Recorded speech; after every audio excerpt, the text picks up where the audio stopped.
Good morning students, आप सभी का ऑनलाइन क्लास में स्वागत है। लास्ट की वीडियो में हम डिस्कस कर रहे थे ठोस क्रिस्टलों में निबिड़तम संकुलन के बारे में, जिसके 3 प्रकार होते हैं।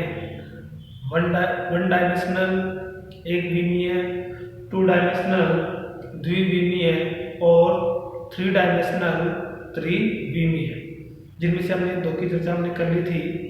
अब नंबर 3 पढ़ते हैं यहाँ त्रिविमीय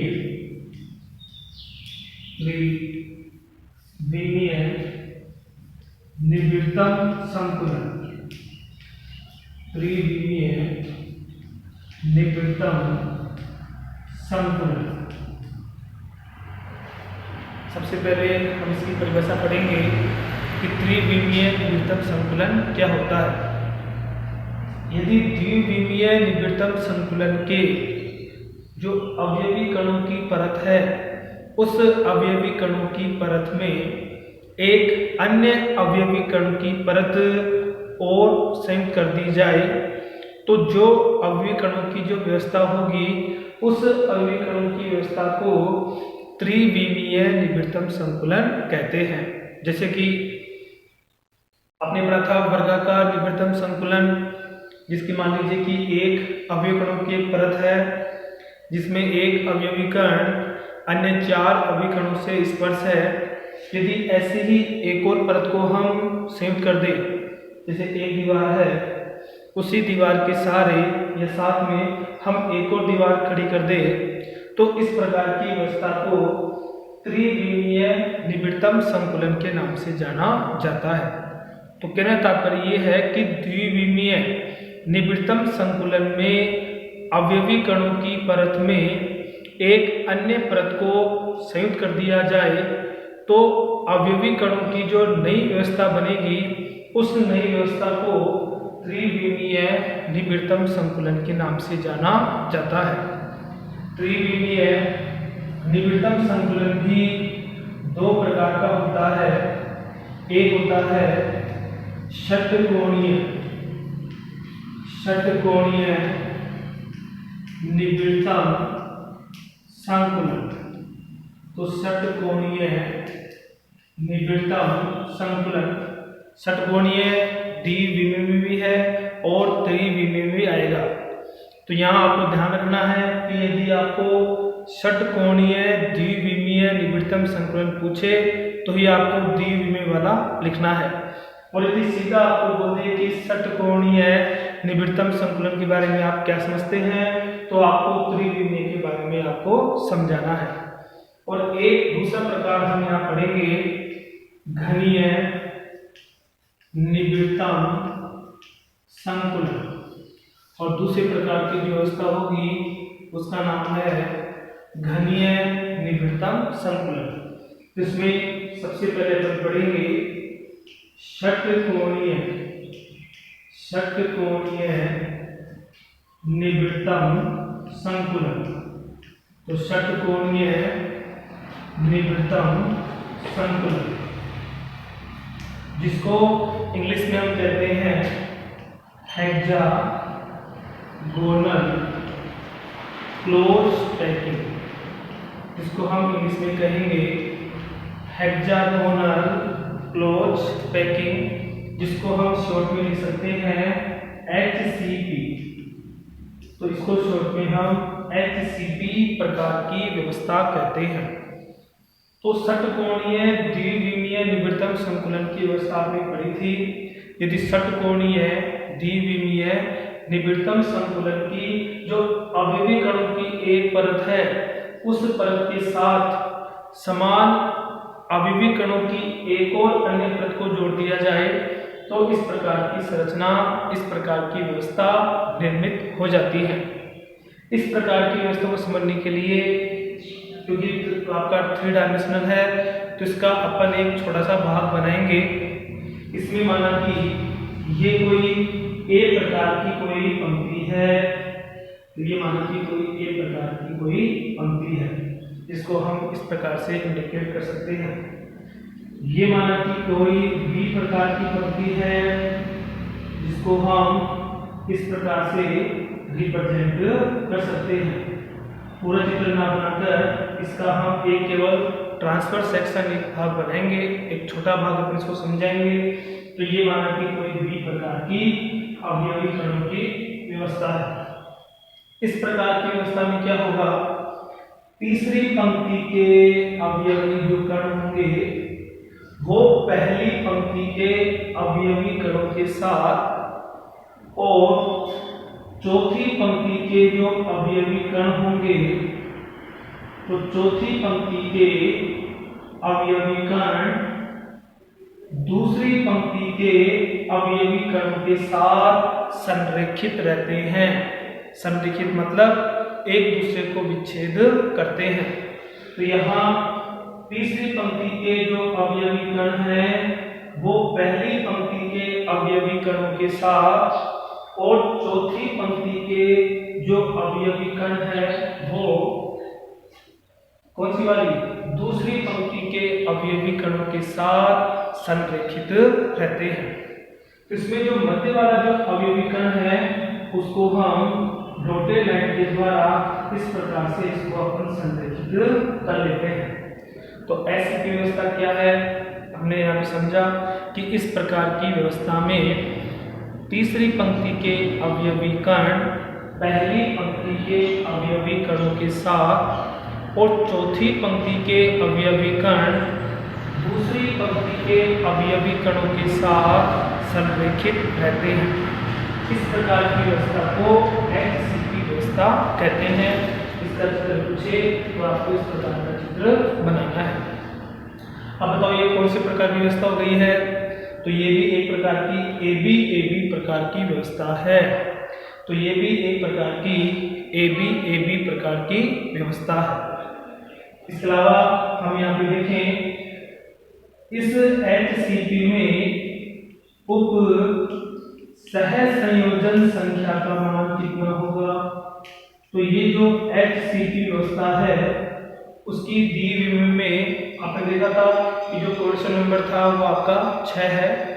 यदि एक और परत को हम जोड़ देंगे तो जो अवयवी कण है वो इस परत के अन्य 6 से और दूसरी परत के अन्य 6 अवयवी कणों से स्पर्श होगा। इस प्रकार से HCP व्यवस्था में जो कोऑर्डिनेशन नंबर है उस कोऑर्डिनेशन नंबर का मान 12 होता है। तो HCP व्यवस्था में उप सहसंयोजन संख्या का मान 12 होता है। कई बार क्वेश्चन पूछ लेते हैं किन्हीं दो धातुओं के नाम लिखिए जिसमें HCP प्रकार की व्यवस्था पाई जाती है। तो आपको ध्यान रखना है मैग्नीशियम जिसका प्रतीक होता है Mg। तो मैग्नीशियम और जिंक, मैग्नीशियम और जिंक, तो मैग्नीशियम और जिंक ऐसी दो धातुएं हैं जिनमें HCP प्रकार की व्यवस्था पाई जाती है। इसको कहते हैं हेक्सागोनल क्लोज पैकिंग या HCP व्यवस्था। दूसरे प्रकार की व्यवस्था में यहाँ पढ़ते हैं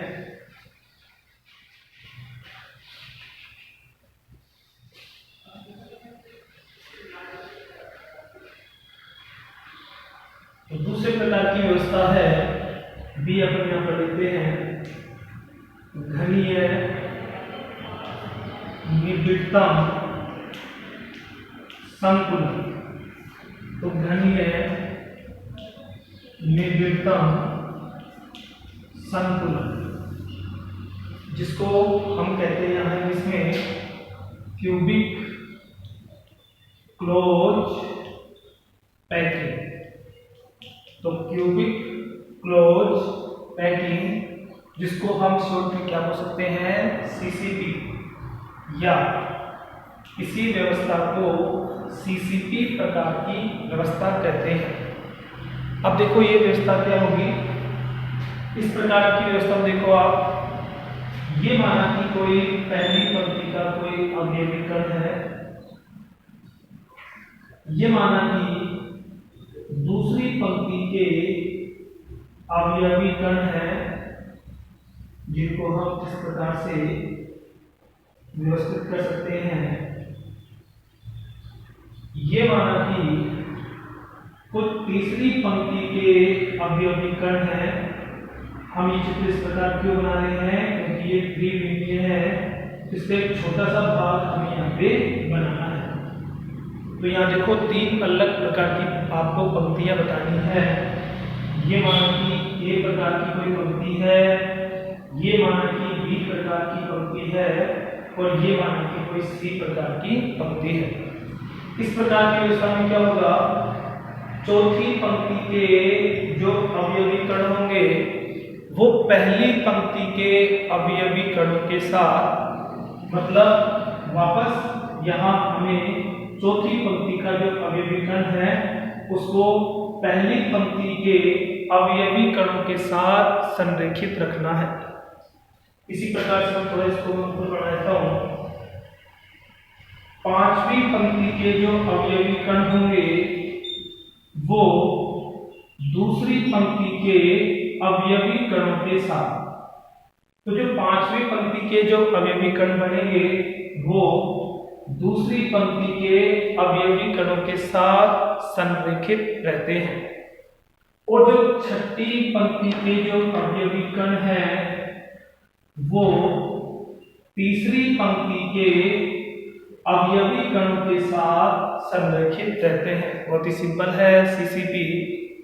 सीसीपी बताना आपको यहाँ, चौथी पंक्ति के अवयवी कण पहली पंक्ति के अवयवी कणों के साथ, पांचवी पंक्ति के अवयवी कण दूसरी पंक्ति के अवयवी कणों के साथ, और छठी पंक्ति के जो अवयवी कण हैं वो तीसरी पंक्ति के अवयवी कणों के साथ संरेखित रहते हैं। संरेखित को हम इस प्रकार से इसको हम इंडिकेट कर सकते हैं। ये जो आपका भाग बनेगा इसको बोलेंगे अपन सीसीपी प्रकार की व्यवस्था। अब बताओ ये किस प्रकार की व्यवस्था है, ये एक प्रकार की एबीसी प्रकार की व्यवस्था है। तो ये एक प्रकार की एबीसी प्रकार की व्यवस्था है। इसमें मान लीजिए आपको पूछ लिया जाए कि ये जो सीसीपी बना है, इस सीसीपी की उप सह संयोजन जो संख्या है उसका मान कितना होगा। तो ये जो आपका सीसीपी है इसकी उप सह संयोजन संख्या का मान 12 होता है। तो इसका जो कोरिलेशन नंबर है उसका मान 12 होता है, और जो एससीपी है उसका भी कोरिलेशन नंबर 12 होगा। इसी प्रकार से मान लीजिए आपको ले जाए, आपको ऐसी 2 धातुओं के नाम बताइए जिनमें सीसीपी प्रकार की व्यवस्था पाई जाती है। तो हमें ध्यान रखना है कॉपर और सिल्वर। जो कॉपर और सिल्वर है उनमें सीसीपी प्रकार की व्यवस्था पाई जाती है। तो ये जो आपका कॉपर है और सिल्वर है इसमें सीसीपी प्रकार की व्यवस्था पाई जाती है। दोनों का इंपोर्टेंट है एससीपी और सीसीपी।